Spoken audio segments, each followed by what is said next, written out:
Welcome back to Eye on the Time, everyone. Today we're taking a look at the Citizen Tsuyosa. Now, the Citizen Tsuyosa is a competitor to the Tissot PRX, and it's caught on to a lot of the Tissot PRX's success, and has sort of gone on to, forge its own path. So let's take a look at why it's been so successful in its own right. Today's video is sponsored by Usagi Imports, a boutique shop focused on Japanese timepieces and collector favorites. They carry a curated lineup of Seiko, Citizen, Casio, Orient, G-Shock, and custom-built mods, with a strong selection of Tsuyosa models currently in stock. For enthusiasts looking for hard-to-find models and personal service, visit usagiimports.com. And so here we have it, the Citizen Tsuyosa. This is the ice blue model. Very, very nice. Love that sort of reflection, that sunburst off the dial. Got a Cyclops here above the date. This is the first watch I've had that has a Cyclops. I'm not sure if I like it or not. And I don't know if it's the execution on this one or if it's just Cyclopses in general. But it's there and it does a good job of enhancing the date. I love the case shape. I love how rounded it is in comparison to some of the other things like the Tissot PRX. It's kind of more angular. This is more rounded. I love how it has the sort of recessed crown. It is a push-pull crown, not a screw-down crown. Kind of hard to get to sometimes. There is like a little undercut on the bottom that helps you get your nail in there and get it out. But still, yeah, hard to get to. So that is one downside, but once it's out, it's easy enough to use. Just still got to grip it pretty hard. But I like the bracelet, even though it's basic, uses push pins and has a fold over clasp. It's still pretty good quality. It's on the cheaper end of quality, I'd say, but on the higher end of cheap. And it's really comfortable. I have hairy arms, and you can see it kind of wiggles and jiggles there, like it might have some pinch points, but I never have any problems with any hair pulling or anything. And the lug width is actually 9.1 millimeters because that's the lug width right there, that tiny little bit. And you flip it over, you have to get in there with the spring bar tools to get it out. So that might be kind of a pain. I don't know. I've never tried. But you can see you got a nice, beautiful gold plated movement there on the exhibition case back. And that's a Miyota 8210 inside there. A 42-hour power reserve and hand winding and hacking. Bracelet's kind of a little bit bulky and langy is how I like to refer to it. I think it's definitely more of like a fashion bracelet. It definitely goes well when wearing short sleeve shirts. When you have a longer sleeve shirt, it can be kind of annoying because it doesn't just disappear underneath the cuff as easily as you might like it to. And that's where something like the Tissot PRX, which this was released to kind of rival, that's where the Tissot really shines. It slides underneath the cuff a lot easier than this does. This is more of a casual market fashion watch, I believe. Sports watch, casual fashion. But at the price that you can get these for, it's worth picking up. It really is.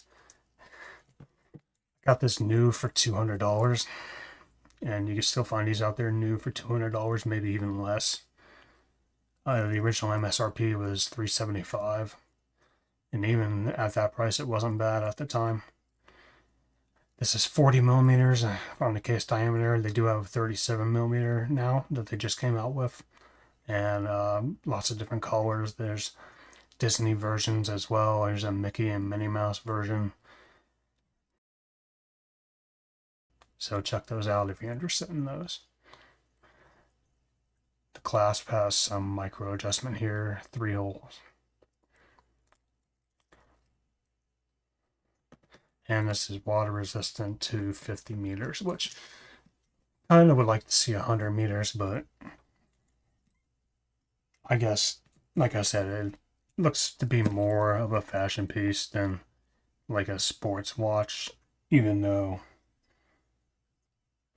I think this really could be considered a sports piece, but it's kind of a made to be a fashion piece. And from their marketing that I've seen, commercials that I've seen, it's made more to be a fashion piece.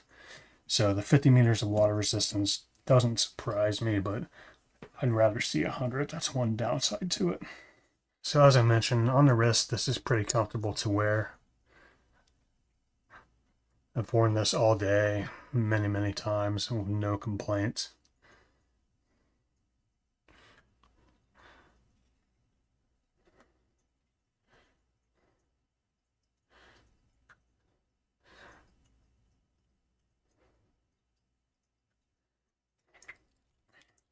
But let's go ahead and let's compare it to a Tissot PRX, which is what this was released to sort of go up against and, try to steal the thunder of the Tissot PRX. We'll go with the quartz version here because that's the most comparable in price. So this is the quartz version of the PRX. Like I said, the most comparable in price to the Tsuyosa. And as you can see, the Tsuyosa is a bit more rounded than the slightly more angular PRX. The PRX is going to be a bit thinner, and it has a thinner bracelet, which I said helps it disappear underneath the cuff a lot easier. That's my one plus point for the Tsuyosa, for the PRX. And also the PRX is going to have a double deployment clasp and quick release spring bars. So those are a couple upgrades over the Tsuyosa, but on average you're going to pay more by about $50 to $100 depending on condition for one of these quartz PRXs, and that's on the gray market. Although this quartz PRX does come in different sizes, more sizes than the Tsuyosa. So overall, this has been a great watch to wear, but I have kind of gotten tired of it quickly. There's some other pieces that you'll see, some other versions of the Tsuyosa that they came out with. You'll see that in another video, but I prefer to wear those over this one. As much as I do like this is an excellent piece to wear every day. Something about it, I don't know, I got tired of it. And that's the thing with this watch. It's awesome, but kind of forgettable.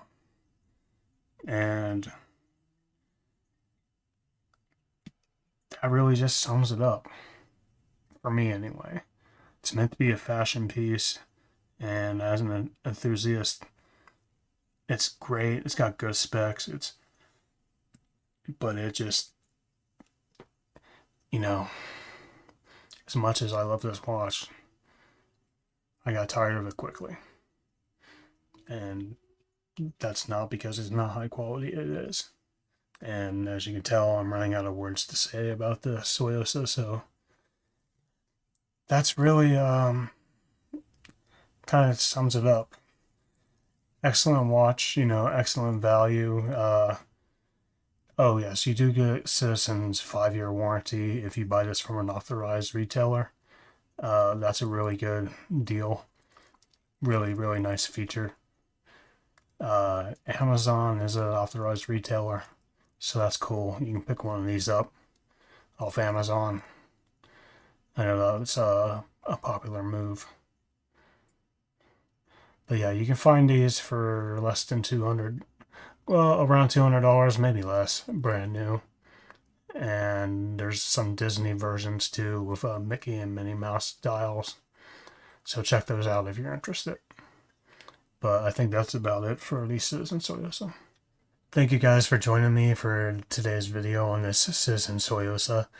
It's a pretty wonderful watch. I did get tired of it pretty quickly. There's different versions of it that I prefer, which you'll see coming up in another video.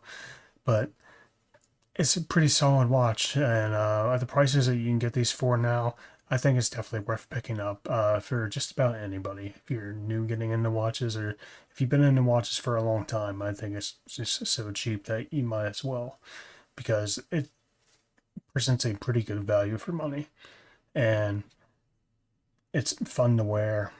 It feels good on the wrist, looks good on the wrist. Just, I don't think you can go wrong picking it up. So, do you have a Tsuyosa? Is there something you like better than a Tsuyosa? What's your favorite Tsuyosa color, if you do have one? Don't forget to like, comment, subscribe. And until next time, guys, keep an eye on the sun.